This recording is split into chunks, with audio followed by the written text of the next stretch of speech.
Bismillahirrahmanirrahim. Rabbi shrah li sadri wa yassir li amri wahlul uqdatam min lisani yafqahu qawli. O my Lord, open my chest for me and make my task easy for me, and untie the knot from my tongue so that they understand my speech. Assalamu alaikum, dear students. It's me, Hira Tariq, your Quranic curriculum teacher from the grade 3. And today we are going to revise our lesson number 2, lesson number 5, and lesson number 6. You all are requested to open page number 27 from your QC book.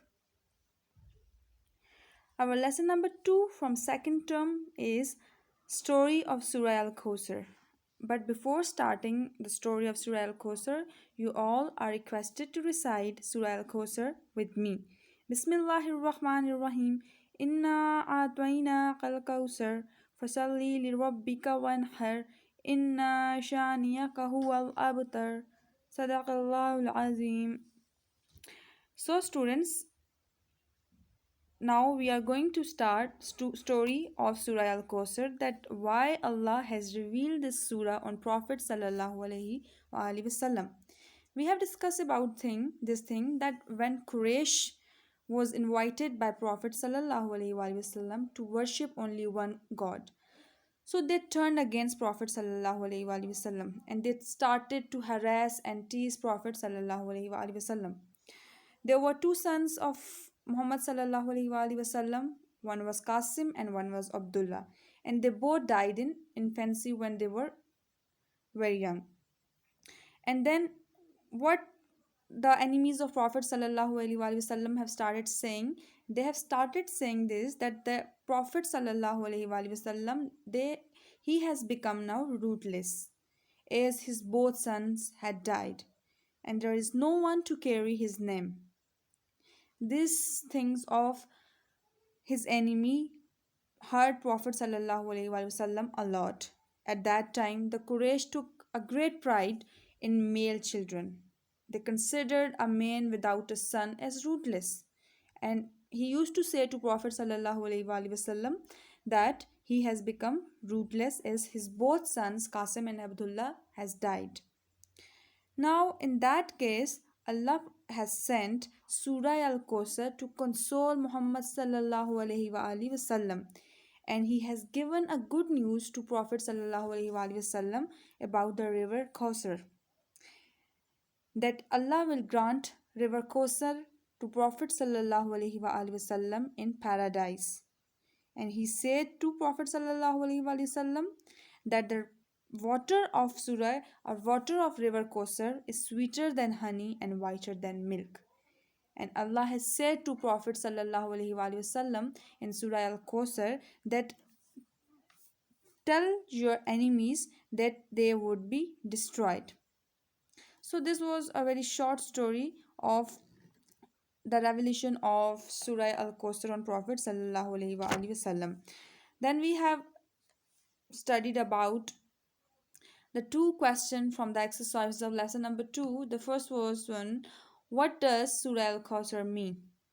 We have discussed about K.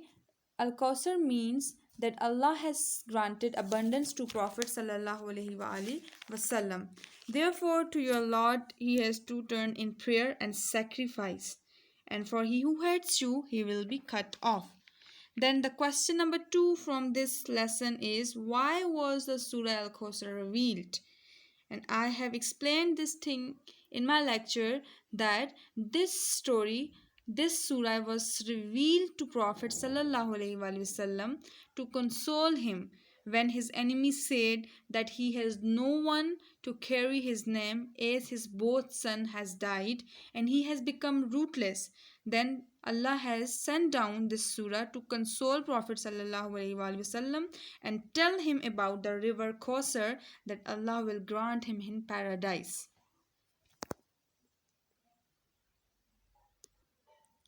Now students, you all are requested to come on page number 30.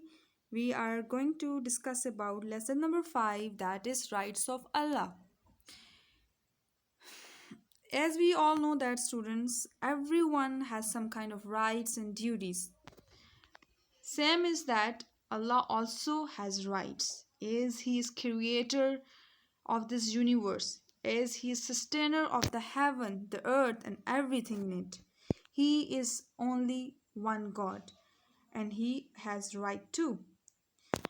Being a Muslim, we believe in this thing that it is the right of Allah that we believe in Him. We believe in His angels, His books, His messenger, and we believe in the day of judgment. These all are the rights of Allah. There are also some other rights of Allah, that we must worship Allah without associating partner with Him. We should pray 5 times a day. We should fast in the month of Ramadan. We must give zakat to poor and needy people. And we should also perform Hajj if we can afford, or we have affordness. So further we have discussed about haram in this lesson, that we have discussed what basically haram is. So, haram are all those things which Allah has forbidden to us, like stealing, like gambling, like drinking. Students, being a Muslim, we have believe in this thing, that we should not go towards haram, and we should abstain us from everything that is sinful, and we should keep away from everything that is haram. Then we have studied about two questions from this lesson. The first one was, what are the rights of Allah? We have discussed in our lecture that the right of Allah are that we must believe in Him, His angels, His books, His messengers, and the day of judgment. Then further, we have discussed that these are also the rights of Allah, that we should worship Him, we should pray 5 times a day, we must fast in the month of Ramadan, we must give zakat to poor and needy people, and we should perform Hajj if we can afford. Then, question number 2 from this lesson is, what is haram? So we have discussed about that haram are all those things which Allah has forbidden to us, like stealing, like gambling, like drinking. Now come to page number 31, students, lesson number 6, that is prayer or salah. We know that being a Muslim, it is our belief to pray in front of Allah. Now, what is prayer? We know that prayer is the second pillar of Islam. It was the first act of worship that Allah made obligatory for the Muslim.